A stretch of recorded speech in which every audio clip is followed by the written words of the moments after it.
Hello students, welcome to JPM PG college e learning classes. आज का हमारा topic है क्वाड्रेटिक फॉर्म। इसमें क्या होता है कि हमें कोई एक इक्वेशन दी गई होगी, उस इक्वेशन से हमें उस इक्वेशन को एज ए मैट्रिक्स निकालना है। और कभी कभी क्या होगी, हमें एक मैट्रिक्स दी गई है, उससे हमें क्वाड्रेटिक इक्वेशन यानी क्वाड्रेटिक फॉर्म में उसे कन्वर्ट करना है। हमारी जो क्वाड्रेटिक जनरल क्वाड्रेटिक फॉर्म होती है वो ये होती है a1 x1 का square plus a22 x2 square plus n, सो इस टाइप की कंडीशन होती है।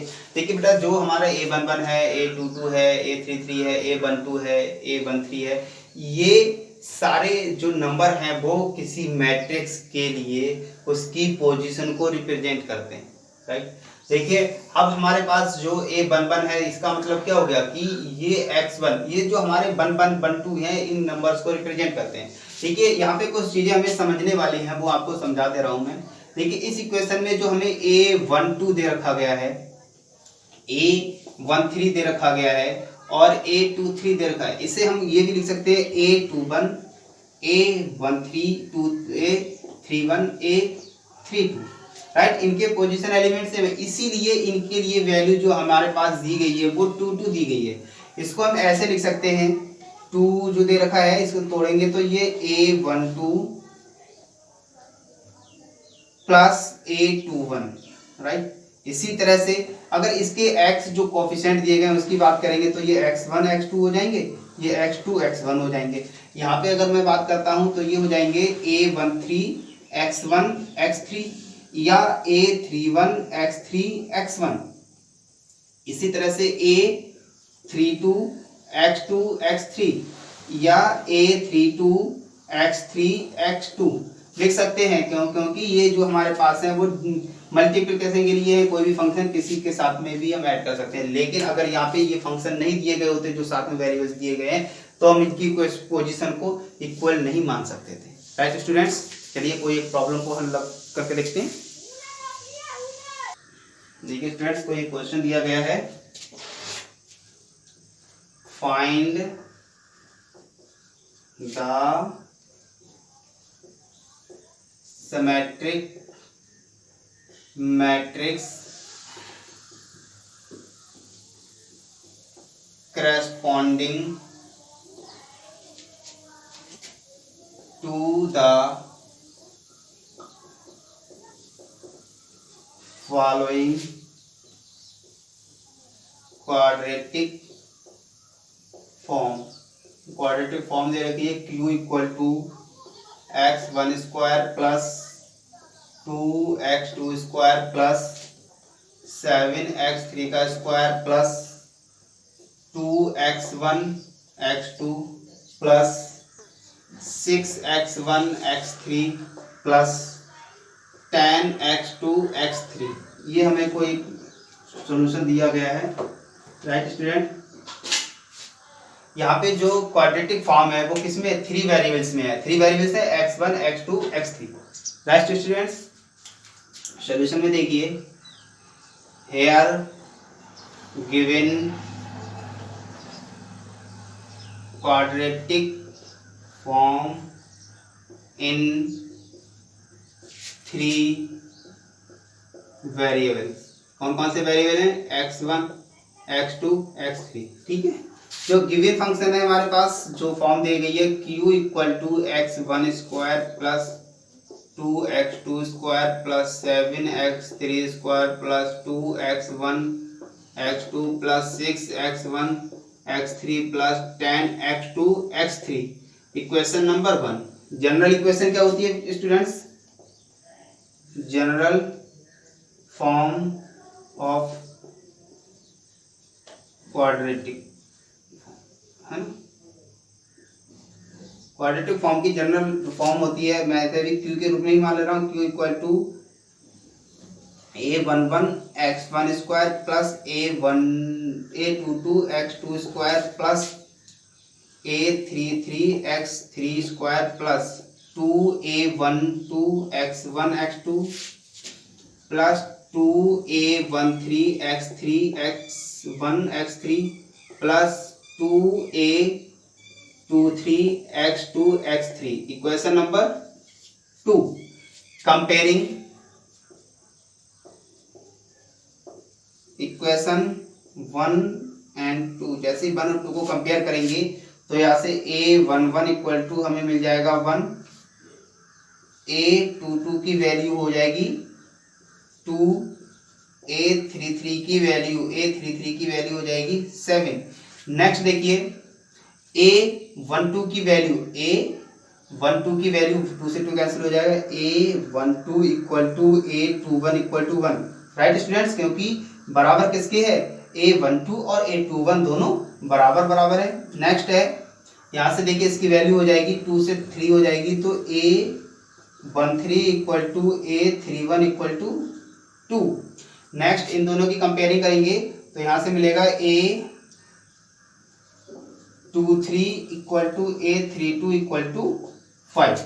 अब हमारे पास सारे एलिमेंट मिल गए हैं, a11 a12 a13 a21 a22 a23 a31 a32 a33। तो यहाँ से जो मैट्रिक्स हमें मिल जाएगी वो क्या हो जाएगी, a11 1 a12 1 a13 2।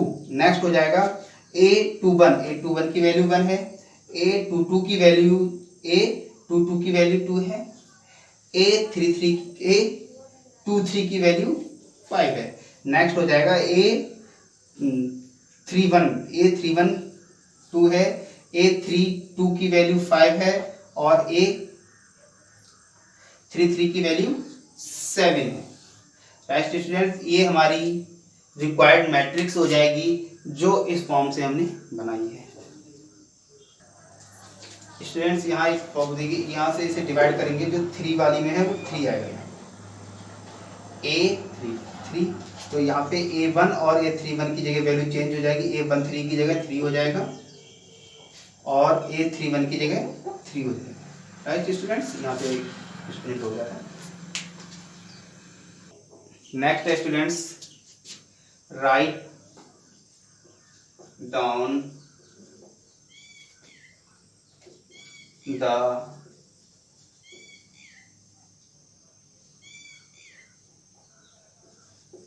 quadratic form corresponding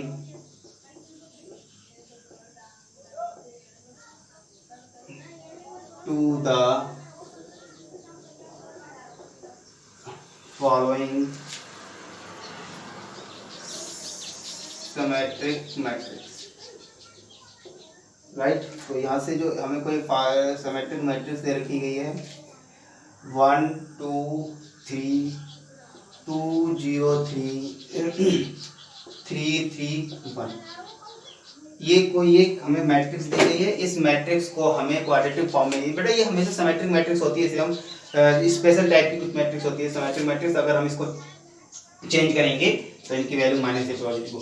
right students, जल्दी देखिए सिमेट्रिक मैट्रिक्स के बारे में हम लोग पढ़ चुके हैं कि सिमेट्रिक मैट्रिक्स क्या होता है, सेम रहेगी अगर हम इसको ट्रांसपोज करते हैं। तो चलिए, जो हम इसे लिख सकते हैं सॉल्यूशन में, गिवन मैट्रिक्स जो है हमारे पास है वो A इक्वल टू 1 2 3 2 0 3 3 3 1 है। इसको हम इसकी पोजीशन के अकॉर्डिंग पोजीशन वैल्यू को रखेंगे तो A11 इक्वल टू A11 की वैल्यू 1 है, A12 की वैल्यू 2 है, A13 की वैल्यू 3 है, A21 की वैल्यू 2 है, A22 की वैल्यू 0 है, A23 की वैल्यू 3 है। राइट स्टूडेंट्स, नेक्स्ट देखिए A31 की वैल्यू 3 है, A32 की वैल्यू 3 है, A33 की वैल्यू 1 है।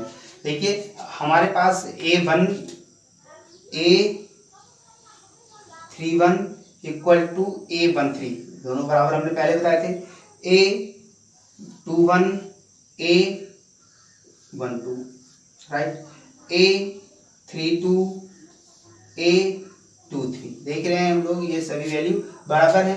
ठीक है, B9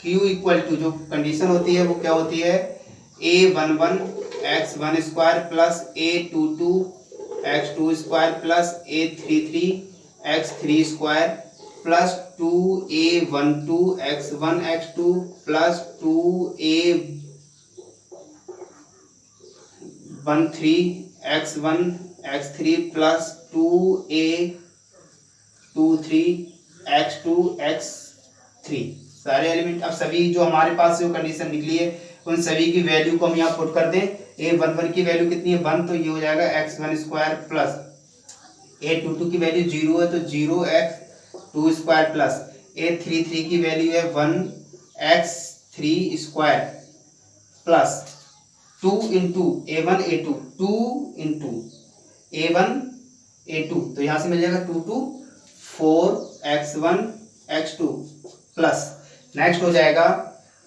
1 3 या 3 1 3 है तो ये हो जाएगा प्लस का 6x1 x3 प्लस 2 3 2 3 3 दे रखा है तो ये भी हो जाएगा 6x2 x3 जो फाइनली मिलेगा हमें q equal to x1 square plus x3 square plus 4x1 x2 plus 6x1 x3 plus 6x2 x3। Right students, अब हमें क्या था कि हमें एक मैट्रिक्स दी गई थी, उसको हमने कन्वर्ट किया था क्वाड्रेटिक इक्वेशन में। इन दो क्वेश्चन है, इनमें से एक क्वेश्चन आना बहुत जरूरी है, यानी कि मोस्टली ये क्वेश्चन एक आता है। क्या होता है, या तो हम इसको मैट्रिक्स दी जाएगी उससे इक्वेशन बनवाई जाएगी, या इक्वेशन दी जाएगी और मैट्रिक्स बनवाई जाएगी। राइट स्टूडेंट्स, आज के लिए इतना ही। Thank you students.